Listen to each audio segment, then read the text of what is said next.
Bonjour à tous, et encore une fois, je suis heureux, très heureux d'être devant vous. Et je voulais ensemble avec vous partager ce sentiment que je pense mettre en évidence devant vous. C'est au sujet de la confusion qui règne au milieu des ministres ou au milieu des prédicateurs. Enfin, aujourd'hui, plusieurs se disent je suis apôtre, je suis docteur, mais dans les faits, ce n'est pas le cas. Vous verrez un docteur qui monte en chair, qui prêche, il se dit docteur, mais dans le fait, il n'enseigne pas, et on ne voit pas la capacité d'un enseignant. C'est une capacité quand vous êtes docteur. Donc voilà, ma présence se justifie en ce sens. Donc nombreux se disent que je suis apôtre, mais ils ne le sont pas. Évangéliste, mais il ne l'est pas. Docteur, mais il ne l'est pas.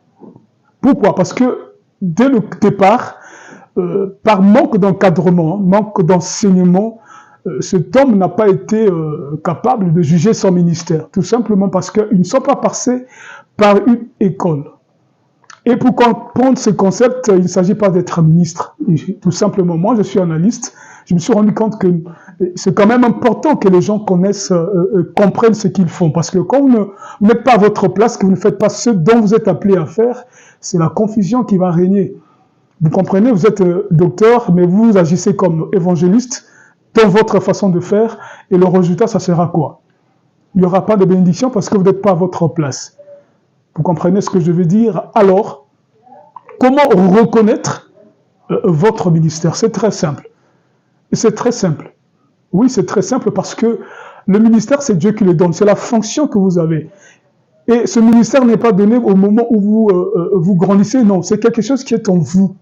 Et si la chose est en vous, donc c'est votre nature.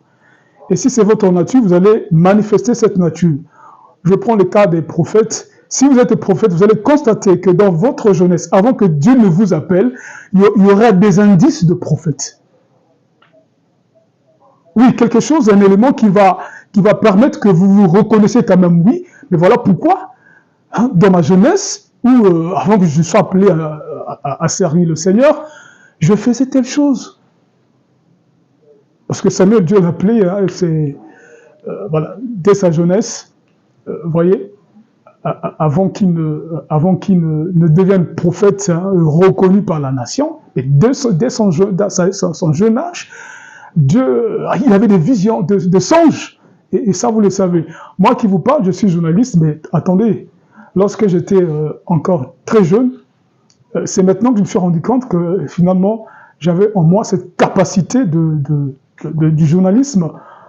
Je ne suis pas là pour vous étaler ce que j'étais dans la jeunesse, mais bref, c'est une façon de vous faire comprendre ce que je veux dire. Donc, quand vous êtes ministre, quand vous êtes docteur, il y a des indices. Donc, je disais tantôt que c'est une fonction, mais c'est un don, c'est quelque chose qui est né en vous. Et donc, quand la chose est en vous, elle vous influence, c'est votre nature. Je prends le cas d'un apôtre. Vous vous appelez apôtre. Et vous savez bien que le ministère de l'apôtre, c'est l'ordre. C'est le respect des principes. Et quand on parle de l'ordre, ce n'est pas l'ordre dans l'Église. Ce n'est pas venir établir les diacres, non. L'ordre, c'est le respect. L'apôtre lui fait respecter les principes. Et jugez tous les apôtres, les vrais apôtres que vous connaissez. Vous allez vous rendre compte que dans leur vie, avant qu'ils ne deviennent prédicateurs, c'est des hommes de principe. Chez lui, ça doit être ça. Et non, ça, c'est pas en ordre, ça doit être à cette place. Et lui, c'est ça. Bon, toi, tu es apôtre, mais ta vie est désordonnée. Parce que le ministère, c'est ce que vous êtes. Donc, si vous êtes apôtre, il faut que l'ordre commence en vous. C'est un ordre d'abord en soi, avant qu'il ne soit transmis aux autres. Parce qu'on ne donne que ce que l'on a. Donc, si vous, dans votre vie, vous vous appelez, vous êtes apôtre et que votre vie est désordonnée, donc ça veut dire que votre nature n'est pas une nature d'ordre. Et ça veut dire quoi? Et vous n'allez pas transmettre l'autre de l'autre côté. Vous comprenez, à ce moment-là, vous n'êtes pas à votre place. Donc si vous n'étiez pas apôtre, cherchez un autre ministère, mais vous n'étiez pas apôtre. Le docteur, c'est la même chose. Vous vous dites docteur, mais quand vous êtes à la chaire, vous prêchez, on ne sent pas l'enseignement. On ne sent pas la profondeur. Parce que le docteur, vous pouvez lire une écriture ensemble. Moi, je suis apôtre. Je suis prophète, et le docteur, quand il lit cette même écriture, il vous décortique. Il vous enseigne la même écriture avec un esprit d'enseignement, un esprit d'un professeur. C'est comme ça qu'on les appelle des docteurs. Pas docteur pour opérer, non, c'est un docteur vient pour décortiquer, pour donner de la valeur à une écriture que parfois vous voyez à un sens, vous voyez un sens donné, mais lui quand il prend la même écriture, il vous donne un sens assez plus large et vous vous étonnez. Et c'est quelque chose qu'on ne fabrique pas. Et ce homme, vous allez constater que dans son enfance, dans son parcours, si vous regardez avant qu'il ne devienne docteur, vous allez vous rendre compte que lui-même se rendra compte, voilà pourquoi dans ma vie, j'ai une telle connaissance. La chose peut apparaître, tout le monde la regarde, la voit, mais lorsque lui regarde la même chose, il en donne plus de sens, plus de valeur. Parce qu'il est docteur, il a cette capacité, c'est une nature. Et lorsqu'il devient prédicateur et qu'il tombe sur les Écritures, il en donne plus de valeur. Vous voyez? Bon, moi, j'ai du mal à comprendre qu'un docteur qui monte, qui prêche, il donne un sujet donné, mais vous sortez de là, vous avez été évangélisé. On ne comprend pas. En ce moment-là, une fois, on peut peut-être comprendre, mais 2 fois, 3 fois, c'est la même chose. Et chaque fois, non, mais l'esprit me conduit ainsi. Oh non, je dois connaître le péché. Bon, ton sujet n'est pas le péché. On n'en dit ce qu'on ne vient pas, mais ton sujet n'est pas le péché. Toi, à chaque fois que tu prêches, en fait, tu ramasses trop de choses à la fois, et même à la fin, on n'a pas compris le sujet que tu as mis au tableau, que tu devais faire comprendre aux gens, tu ne l'as pas fait. Mais le docteur a une particularité. Je n'ai pas le temps de citer les docteurs que moi je connais, mais si je vous donnais le nom, vous allez vous rendre compte que oui, évidemment, le docteur enseigne.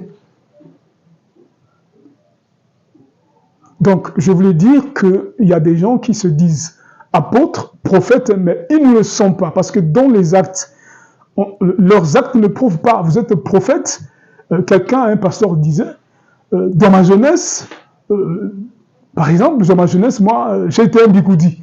Je travaillais dans l'église. Donc, on l'a choisi comme ça parce que depuis sa jeunesse, on constatait quelque chose de spécial. Et quand il arrive, Dieu l'appelle au ministère, et cela se révèle. Même si se pouvait se dire évangéliste, docteur, mais avec le temps, il se rend compte, évidemment, que moi, je suis prophète parce que, évidemment, dans ma jeunesse, voilà les indices. Donc, je voulais un peu faire comprendre cette chose aux gens que là, vous devez savoir faire la différence des ministères. Et c'est très simple. Vous n'êtes pas censé être un prédicateur pour comprendre votre ministère. C'est tout simplement question d'analyse et de concept. Le ministère, je résume que c'est quelque chose qui est en vous, qui est né en vous, et donc c'est votre nature. Quand vous naissez, vous manifestez cette chose en miniature, certainement. Ce sont des indices. Donc un apôtre qui devient un spécialiste en adultère, spécialiste dans le péché, ça veut dire qu'il n'a pas d'ordre en soi. Donc il n'y a rien d'apôtre. Parce que l'apôtre, c'est pas le cri, c'est pas crier fort, non. L'ordre du lion, c'est pas tout simplement parce que lorsqu'il a rougi, non. Même sa nature, sa présence, c'est l'ordre. Parce que sa nature, c'est l'ordre. Et donc, si vous êtes apôtre, votre nature, en vous êtes un homme d'ordre, un homme qui fait respecter les principes. Regardez la discussion entre Saint-Pierre, Saint-Paul et ainsi de suite, Jacques les apôtres. Vous allez constater que Paul, c'est quelqu'un qui ramenait l'ordre, qui ramenait les gens au principe divin. Et il a dit à Pierre que Pierre, tu es un hypocrite. Parce que lui ne supporte pas le péché, il ne supporte pas les inégalités dans la foi. Donc, examinez votre ministère. Vous vous êtes dit apôtre, docteur et évangéliste, mais tantôt vous n'étiez pas. Et c'est très simple. Dès aujourd'hui, je pense que vous pouvez reconnaître votre ministère. Regardez votre nature, ce que vous êtes, et cela identifie tout simplement votre ministère. Pour que vous ne soyez plus dans la désolation ou causer des troubles. Parce que comme vous n'êtes pas à votre place, comme vous n'êtes pas docteur, que vous dites docteur, que vous venez pour faire du doctorat, à la fin on vous voit évangéliser, vous vous comportez comme un apôtre, vous n'êtes pas docteur quand même, ne vous n'êtes pas. Voilà un peu ce sujet que je voulais partager, excusez-moi, avec vous, mais je reviendrai aussi pour marquer les étapes, parce qu'il y a 3 étapes, il y a le ministère, il y a l'appel, il y a la commission, et ces choses-là, souvent aussi, il y a une confusion. Nous allons ôter cette confusion. Je fais tout simplement des analyses. Et parce que ces concepts sont tout simplement justifiés. Que Dieu vous bénisse.